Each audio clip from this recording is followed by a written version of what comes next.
श्री मोही बुल्ला। बिस्मिल्लाहिर्रहमानिर्रहीम।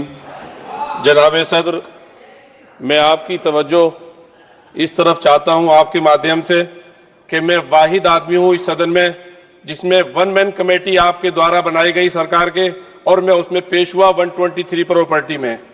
जस्टिस आर्यन ने जो रिपोर्ट पेश की, आज तक वक्फ बोर्ड को नहीं बताया गया, चूंकि वो आपकी मंशा के खिलाफ थी और गवर्नमेंट की मंशा के मुताबिक नहीं थी। 123 प्रॉपर्टी में जब मंशा के खिलाफ हमारे नहीं आई, मंशा के मुताबिक नहीं आई, तो हमने 2 मैन कमेटी बनाई और 2 मैन कमेटी ने भी कोई रिपोर्ट वक्फ बोर्ड को नहीं दी, जबकि वक्फ एक्ट जो है 1995 जो है वो पार्लियामेंट से पास शुदा है कि हम पार्लियामेंट के जो एहतराम है उसका नहीं कर रहे, उसके हुकूक का। इसी तरह से सर सूबाई हुकूमतों को इख्तियार दिया गया। सर हिंदू एंडोमेंट में जो कर्नाटका और तमिलनाडु में है वहां कोई मुस्लिम नहीं हो सकता, और 26 में आर्टिकल 26 का वायोलेशन है। 4 धाम में ये लिखा हुआ वाज़े तौर पर कि सिर्फ हिंदू होगा। बिहार उड़ीसा में भी यही लिखा हुआ है। पंजाब हरियाणा में गुरुद्वारा प्रबंधन कमेटी में सिर्फ सिख होगा ओनली, और ये उनका अधिकार है जिसको माना गया है। लेकिन मुस्लिम के साथ में यह अन्याय क्यों है? और सुन लीजिए सर मैं आपकी तवज्जो की चाहता हूं, दुनिया का सबसे पहला वक्फ खाने काबा मक्के में है। क्या हम उसके ऊपर भी सवाल उठाएंगे कि वहां पर भी हमारा कोई हिंदू भाई हो? हम अपने वकार को, अपनी इज्जत को, अपने मुल्क की, अपने शान को, अपने संविधान को खुद अपने पैरों तले रौंद रहे हैं।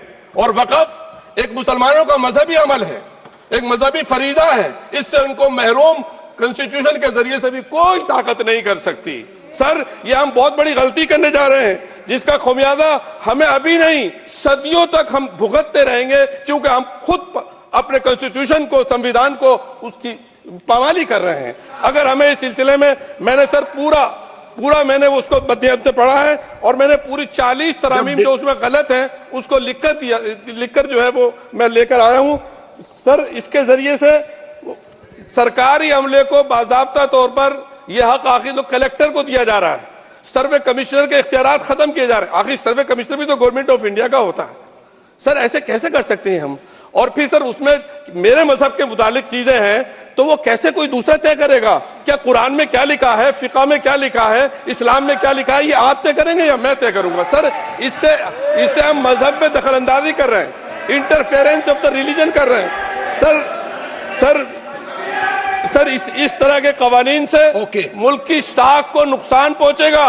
कॉन्स्टिट्यूशन की स्पिरिट हम खत्म कर देंगे, और अगर ये होगा तो कोई भी अकलियत, कोई भी माइनॉरिटी अपने आप को हिंदुस्तान में सेफ नहीं करेगी। पिछले दिनों सिखों के साथ भी ये हुआ, और कुछ ईसाई भाइयों के साथ भी इस तरह के वाकयात हुए हैं, जिसकी वजह से सब लोग अपने आप को असहाय महसूस कर रहे हैं। 10 साल से जो मुल्क में माइनॉरिटीज के साथ, उनके हुकूक के साथ, उनके रिलीजन फ्रीडम के साथ जो खिलवाड़ किया जा रहा है, उससे रूह कांप जाती है। और दिल ऐसा महसूस होता है कहीं ऐसा ना हो कि जनता इन हुकूक के लिए, कॉन्स्टिट्यूशन को बचाने के लिए